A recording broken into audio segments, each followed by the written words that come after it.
الحمد لله رب العالمين والعاقبة للمتقين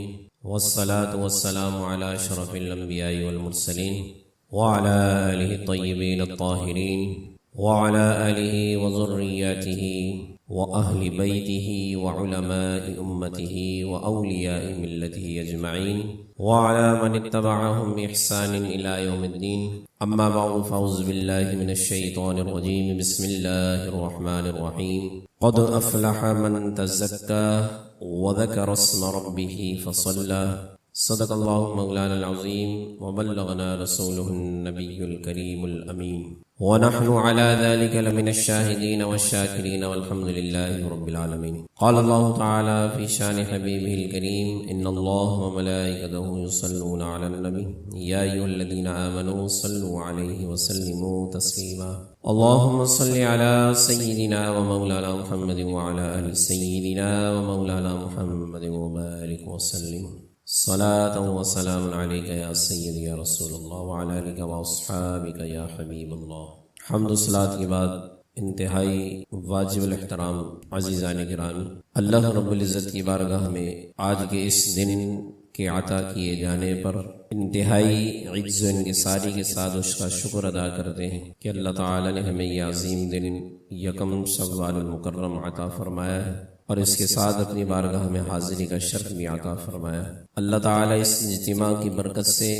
ہمارے تمام نیک اعمال بالخصوص جو اس پورے ماہ رمضان میں ہم نے کیے، اللہ تعالیٰ ان کو اپنی بارگاہ میں قبول فرمائے، اور اس کے علاوہ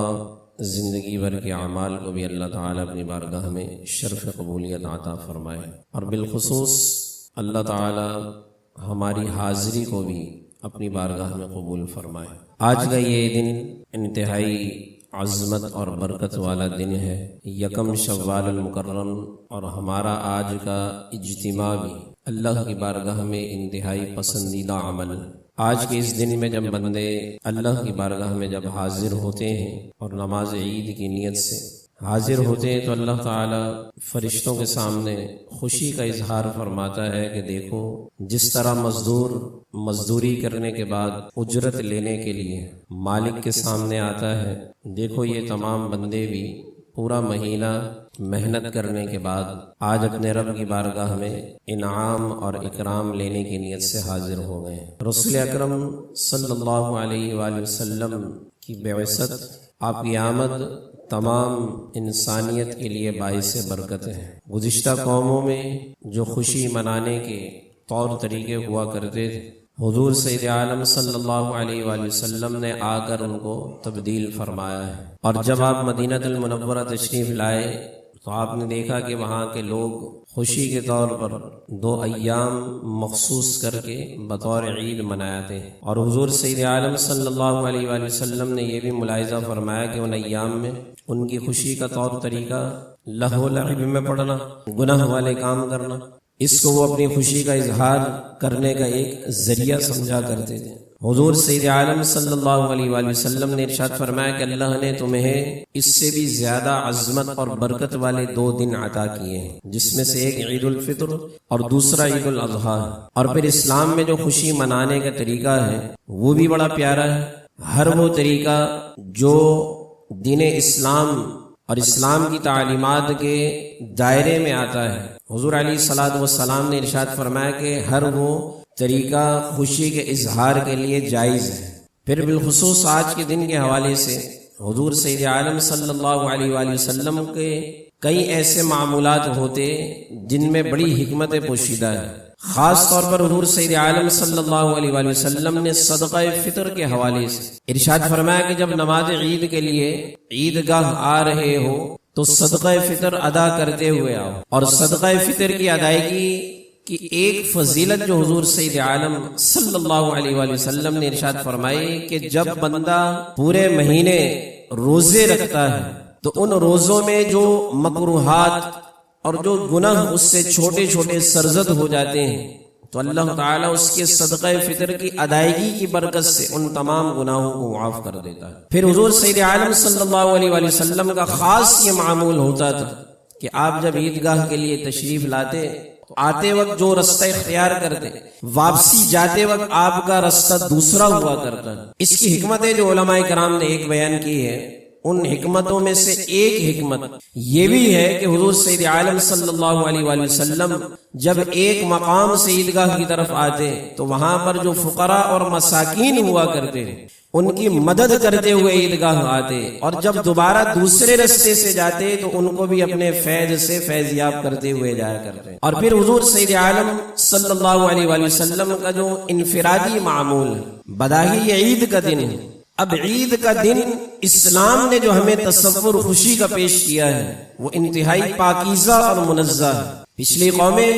خوشی کے دن کو یہ سمجھ کر منایا کرتی تھی کہ آج کے اس دن میں ہمیں کھلی چھوٹ مل گئی ہے کہ ہم جو کچھ بھی کرتے رہیں ہم سے کوئی پوچھ گچھ نہیں ہو، لیکن حضور سید عالم صلی اللہ علیہ وآلہ وسلم نے ارشاد فرمایا کہ ان دنوں سے کہیں زیادہ افضل دن اللہ تعالی نے تمہیں عطا کیے ہیں، اور اس دن حضور سید عالم صلی اللہ علیہ وآلہ وسلم کا خاص طور پر یہ معمول ہوتا کہ آپ اذکار میں اپنے دن کو گزارا کرتے، اور پھر عیدگاہ کی طرف آتے ہوئے آپ ان تکبیرات کا اہتمام کیا کرتے تھے جو اس بات کا ثبوت ہے کہ خوشی کے دن میں بھی اگر کسی کو یاد کرنا ہے تو وہ صرف رب کی ذات ہے۔ یہ خوشی دینے والی یا غم میں مبتلا کرنے والی، انسان کو آزمائش میں مبتلا کرنے والی ذات صرف رب کی ہے۔ جب انسان آزمائش میں مبتلا ہو جاتا ہے اور آزمائش میں مبتلا ہونے کے بعد انسان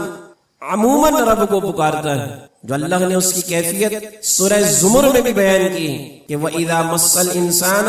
ضُرٌّ دَعَا رَبَّهُ مُنِيبًا إِلَيْهِ، ارشاد فرمایا کہ جب انسان کو کوئی تکلیف پہنچتی ہے تو وہ اپنے رب کو یاد کرتا ہے۔ ثُمَّ إِذَا خَوَّلَهُ نِعْمَةً مِّنْهُ، اور پھر اللہ تعالی اس پر انعام کرتے ہوئے اپنی نعمت کا اظہار کرتے ہوئے اس سے اس تکلیف کو جب دور کر دیتا ہے، نسی ما کان یدعو الیہ، تو پھر بندہ اپنے رب کو ایسے بھلا دیتا ہے کہ جیسے اس نے پکارا ہی نہیں۔ اس آیت مبارکہ میں اللہ تعالی نے جو ایک کیفیت انسان کی بیان کی وہ تکلیف کی بیان کی، آزمائش کے وقت کی بیان کی، پریشانی میں بیماری کی کیفیت کو بیان کیا گیا کہ جب انسان بیمار ہو، پریشان ہو، تکلیف میں ہو، آزمائش میں ہو تو انسان فطرتی طور پر رب کو پکارتا ہے، لیکن ارشاد فرمایا گیا کہ یہ انسان کا صرف غم میں رب کو پکارنا یہ صرف کافی نہیں، بلکہ انسان پر یہ بھی واجب کیا گیا کہ جب انسان خوشی میں ہو، آسانی میں ہو، فرحت میں ہو، فرمایا کہ تب اس پر زیادہ لازم ہے کہ اسی رب کے یاد میں اپنے آپ کو مشغول رکھے کہ جس نے ان کو یہ نعمتیں فراہم کی۔ اللہ کی جو عنایات ہیں اگر ہم اپنے آپ پر غور کریں تو اللہ تعالی نے ہمیں بے شمار نعمتیں عطا کی۔ سب سے بڑھ کر شکر یہ ہے کہ اللہ تعالی نے یہ پورا ایک عظیم مہینہ میں عطا کیا۔ صرف اس نعمت کی اگر شکر گزاری بندہ کرنا چاہے تو انسان کی میں سمجھتا ہوں کہ ساری زندگی صرف اس شکر گزاری کے لیے ناکافی ہے کہ یہ پورا مہینہ ہمیں عطا کیا ہے۔ یہ عظیم مہینہ ماہ رمضان جس کی عظمتیں اور برکتیں کیا ہیں کہ نوافل کا ثواب بڑھا کر فرض کے برابر کر دیا جاتا ہے، اور اللہ تعالی نے ہم پر کرم کیا کہ یہ پورا ایک مکمل مہینہ ہمیں عطا کیا، اور پھر ہمیں یہ توفیق بخشی کہ ہم اس کے دن میں روزہ رکھیں، اس کی راتوں میں قیام کریں، سجود کریں،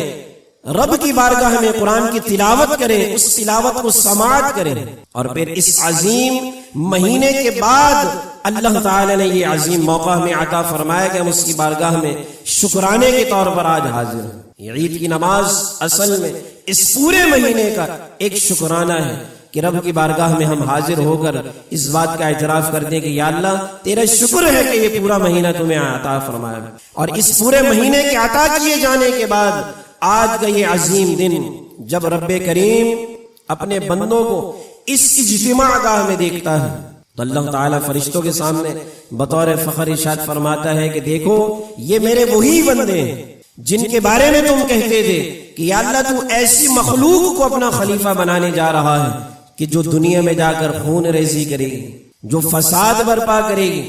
دیکھو تو یہ میرے وہی بندے ہیں کہ جنہوں نے پورا مہینہ شب بیداری میں گزارا، قیام اللیل میں گزارا، بھوک اور پیاس کی شدت میں یہ پورا مہینہ انہوں نے گزارا ہے، اور اب انعام لینے کے لیے میری بارگاہ میں حاضر ہوئے ہیں۔ اب بتاؤ تو صحیح کہ جب مزدور اپنی پوری مزدوری کر لے، اپنے کام کو مکمل کر لے، تو اس کی کیا اجرت ہونی چاہیے؟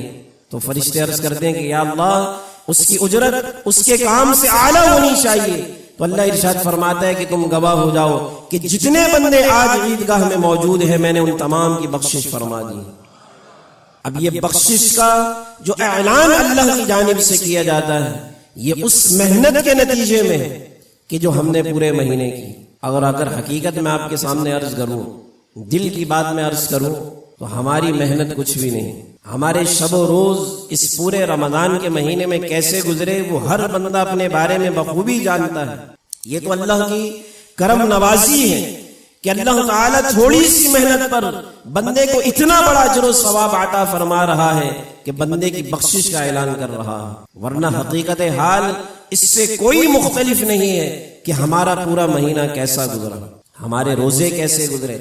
ہم نے بظاہر بھوک اور پیاس کی شدت کو برداشت کیا، لیکن حقیقت میں ہم اپنے گریبان میں جھانک کر سوچیں کہ کیا ہمارے روزے تقوی اور پرہیزگاری کی منزل تک ہمیں پہنچا سکے یا نہیں۔ اللہ نے جو روزے کی فرضیت کا مقصد بیان کیا ہے وہ یہی بیان کیا گیا نا کہ روزے تم پر کس لیے فرض کیے گئے؟ تاکہ تمہارے اندر تقوی اور پرہیزگاری پیدا ہو۔ آج ہم اپنا موازنہ کریں، اپنے آپ کو عدالت میں، کٹہرے میں، اپنے ضمیر کی عدالت میں کھڑا کر کے ہم اپنے آپ کے بارے میں سوچیں کہ ہم نے یہ پورا مہینہ گزارا، آج یہ پورا مہینہ گزرنے کے بعد یہ پہلا دن ہے، پہلا دن ہم اپنے آپ کو کس حال میں دیکھتے ہیں؟ کیا ہمارے اندر وہ تقوی اور پرہیزگاری پیدا ہوئی جس تقوی اور پرہیزگاری کا ذکر اللہ تعالی نے روزے داروں کے بارے میں قرآن مجید فرقان حمید میں بیان فرمایا ہے؟ اگر نہیں ہوئی تو یقیناً ہمیں اپنے بارے میں سوچنے کی ضرورت ہے۔ ہمارے بظاہر اعمال مسلمانوں والے، لیکن اسلام کی ایک دو کیفیتیں ہوتی ہیں۔ ہم اپنے آپ کو اگر پرکھیں نا تو ہم دوسری کیفیت میں مسلمان ہیں۔ دوسری کیفیت کیا ہے کہ ہم نے بظاہر اسلام کا لبادہ اوڑھا ہوا ہے، بظاہر ہم نے داڑھی رکھ لی، بظاہر ہم نے ٹوپی پہن لی، بظاہر ہم کلمہ پڑھتے ہیں، نماز ادا کرتے ہیں اور مسلمانوں کی اجتماع گاہ میں ہم شریک ہیں، لیکن اندرونی طور پر ہم اپنے آپ کو دیکھیں کہ ہمارا دل ہمارے خیالات کینے سے، تکبر سے، غرور سے، حسد سے بھرے ہوئے ہیں۔ آج ہم اس بات کو دیکھیں کہ یہ پورا مہینہ گزارنے کے بعد ہمارے کردار میں کیا تبدیلی آئی؟ کیا ہمارے اندر سے حسد کی جو بیماری ہے اس کا خاتمہ ہوا؟ کیا تکبر ہمارے اندر سے ختم ہوا؟ یا یہ جو روحانی بیماریاں انسان کے اندر ہوتی ہیں، جو انسان کے اعمال کو اتنی باریکی سے کھا جاتی ہیں کہ انسان کو اس کا شعور نہیں ہوتا۔ آج ہم یہاں پر رب کے حضور شکرانے کے طور پر حاضر تو ہوئے ہیں، لیکن یہ صرف شکرانے کا وقت نہیں۔ جو ابھی ایک رات گزری جس کو شب جائزہ کہا جاتا ہے، شب جائزہ، جائزہ لفظ سے ہی اگر ہم سوچیں تو یہ جائزے کی رات ہم نے گزاری۔ جائزہ یعنی ہم اپنا جائزہ لیں، اپنے آپ کو پرکھیں کہ یہ پورا مہینہ ہم بظاہر شب بیدار رہے، ہم نے تہجدیں بھی ادا کی، نماز تراویح بھی پابندی سے ہم نے پڑھی اور روزے دار بھی رہے، قاری بھی بنے رہے، یعنی قرآن کی تلاوت بھی ہم کرتے رہے، اور پتہ نہیں کتنے اذکار ہمارے معمولات میں شامل رہے۔ لیکن بات صرف وہی ہے کہ تسمیہ تو ہم پھیرتے رہے، کیا ہمارے دل کی حالت پھری؟ کیا ہمارے دل کی کیفیت بدلی؟ کیا ہمارے دل میں جو روحانی بیماریاں ہیں، جو وائرس ہیں، ہم جو ظاہری وائرس سے بچاؤ کی تدبیر کرتے ہیں، لیکن یاد رکھیے کہ انسان کے جو اندرونی وائرس حسد، کینہ، بغض، تکبر، یہ ایسی بیماریاں ہیں جو انسان کو اندر سے اس کے ایمان کو ایسا کھوکھلا کر دیتی ہیں کہ بظاہر شیطان ہمیں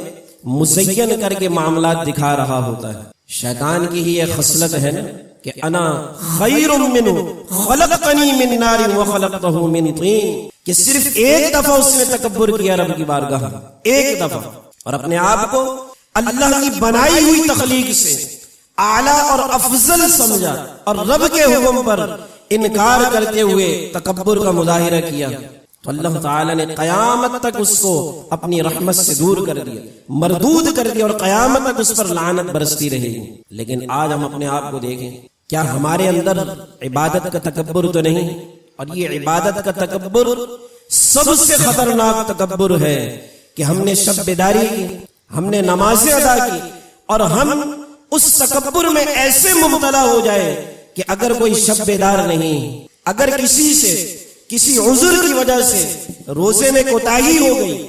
یا اس نے نماز تراویح مکمل ادا نہیں کی، یا پھر رمضان کی طاق راتوں میں وہ شب بیداری نہیں کر سکا، تو کہیں ایسا تو نہیں کہ ہم اس کو تکبر کی نگاہ سے دیکھ رہے ہیں، ہم یہ سوچ رہے ہوں کہ ہمارا عمل تو بڑا اعلیٰ رہا ہے، ہم نے تو شب بیداری کی، ہم نے تو رمضان کی طاق راتوں میں ہر رات میں قیام اللیل کا اہتمام کیا ہے، لیکن یہ کیسا بدبخت بندہ ہے کہ اس نے اپنی راتیں جو ہے وہ غفلت میں گزار دی۔ اگر یہ تکبر کی کیفیت، حسد کی کیفیت، یہ کینے کی کیفیت ابھی تک ہمارے اندر موجود ہے تو یقین جانیے پھر ہم نے رمضان سے استفادہ نہیں کیا، ہم نے رمضان مسلمانوں کی طرح گزارا ہے، اسلام کی طرح نہیں گزارا ہے۔ جملے غور سے سنیے کہ ایک ہے اسلام کی طرح رمضان کو گزارنا، اور ایک ہے مسلمانوں کی طرح رمضان کو گزارنا۔ ہم بظاہر روزہ رکھ کر اور عبادات کر کے اپنے آپ کو جب افضل بندہ سمجھ لے، آپ سوچیں کہ وہ کیسے شب بیدار لوگ تھے، وہ صحابہ کرام، وہ تابعین، تبع تابعین، اور اس کے بعد ایک طویل سلسلہ جو ایک مکمل مضبوط ایمان والے مسلمانوں کا سلسلہ چلتا ہوا آ رہا ہے۔ ان میں سے صرف ایک چھوٹی سی مثال میں آپ کے سامنے عرض کروں نا، حضرت شیخ سری سختی رحمۃ اللہ تعالی علیہ، ان کے بارے میں کیا آتا ہے؟ انتہائی اعلیٰ بزرگ، حضور غوث العظم رضی اللہ تعالیٰ عنہ کے بھی ابتدائی یعنی اوپر کی کیٹیگری کے بزرگ ہیں۔ ان کے بارے میں ایک چیز جب بھی میں سوچتا ہوں تو میں سوچتا ہوں کہ وہ اتنے اعلیٰ اور افضل لوگ، اتنے کامل ایمان والے اور اتنے کامل اعمال کرنے والے، لیکن کیفیت کیا ہے؟ اور آج ہم کہاں کھڑے؟ کہتے ہیں کہ دن میں اکثر و بیشتر جو ہے وہ آئینہ دیکھا کرتے تھے۔ تو مریدین نے کہا کہ حضرت یہ بار بار آپ آئینہ کیوں دیکھتے ہیں؟ اپنے آپ کو سنوارنے کے لیے۔ اللہ اکبر! اب ان کا جواب سنیے، ارشاد فرماتے ہیں کہ میں آئینہ اس لیے دیکھتا ہوں کہ میں اپنا چہرہ دیکھتا ہوں کہ کہیں میری بد اعمالیوں کی وجہ سے میرے چہرے میں کوئی تبدیلی تو واقع نہیں ہو گئی۔ اللہ اکبر!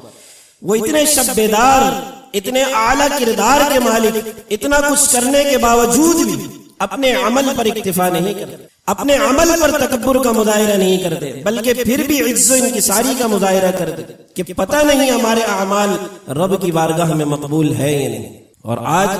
ہم اپنا حال دیکھیں کہ ہم نے یہ پورا مہینہ گزارنے کے بعد اگر ہم یہ سوچ رہے ہیں کہ ہم نے بہت زیادہ عبادت میں یہ پورا مہینہ گزارا ہے تو پھر ہم خسارے میں۔ بات صرف اتنی سی ہے کہ اللہ کی رحمت سے امید لگانی ہے کہ جو بھی یا اللہ ہم نے اعمال کیے ہیں فقط تیری توفیق سے کیے۔ سب سے پہلے تو اپنے ذہن میں اس بات کو سمجھ لے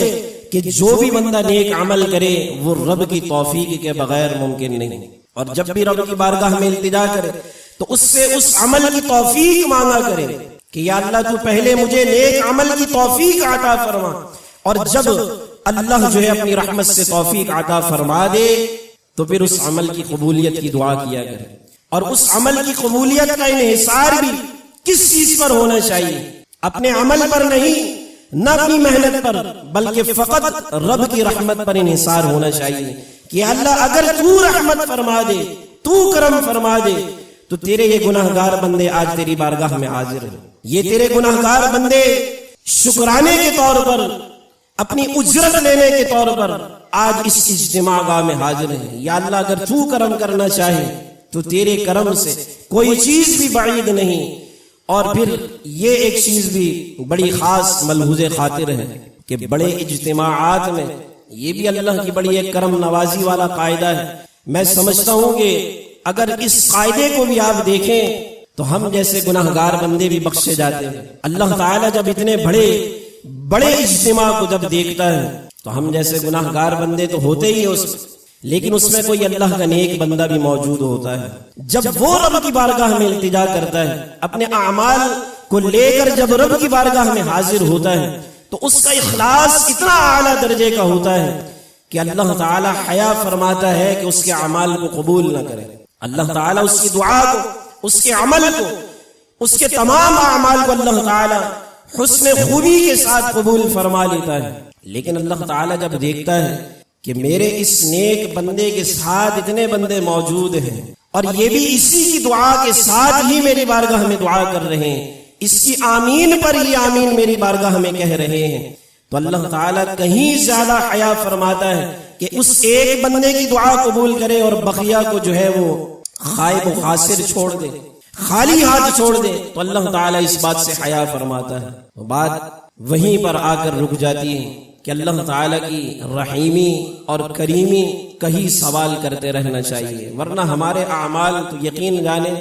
عمل تو بہت دور کی بات ہوتی ہے، ہماری تو زبان اس لائق نہیں کہ ہم اس گناہ گار زبان سے رب کا نام لیں، اس کے محبوب کا نام لیں، اللہ اور اس کے رسول کا ذکر کریں. ہماری تو یقین کرے زبان بھی اس لائق نہیں. یہ صرف رب کی کرم نوازی کہ وہ اپنے بندوں کو توفیق بھی وہی بخشتا ہے اور پھر اپنی رحمت سے قبول کرنے والی ذات بھی اسی کی ہے. تو انسان اپنا موازنہ کرے. یہ اجتماع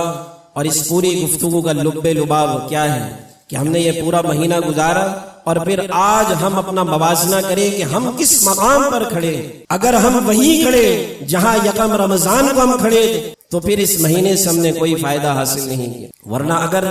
ہمارے اندر کچھ تبدیلیاں، ایسی تبدیلیاں آئیں جو ہمارے کردار کو، ہمارے اعمال کو اور ہمارے معاملات کو اچھائی کی طرف لے کر جا رہی ہیں. ہر بندہ اپنے بارے میں بخوبی جانتا ہے، وہ خود اپنے بارے میں سوچے کہ اس کے وہم و گمان میں، اس کے خیالات میں، اس کے اعمال میں کیا تبدیلیاں واقع ہوئی. اگر ہوئی ہیں اور مثبت انداز میں ہوئی ہیں تو پھر یہ رمضان ہمارے لیے باعث برکت رہا ہے، ورنہ پھر اس رمضان سے ہم نے کوئی فائدہ نہیں اٹھایا. اللہ کی بارگاہ میں یہی دعا ہے کہ اللہ تعالی اس رمضان کی جتنی برکتیں اللہ تعالیٰ نے نازل فرمائی وہ تمام برکتیں ہم گناہ گاروں کو بھی عطا فرمائے، اور اللہ کے جتنے نیک اور مخلصین بندے اور یقیناً ہوتے ہیں، حضور سید عالم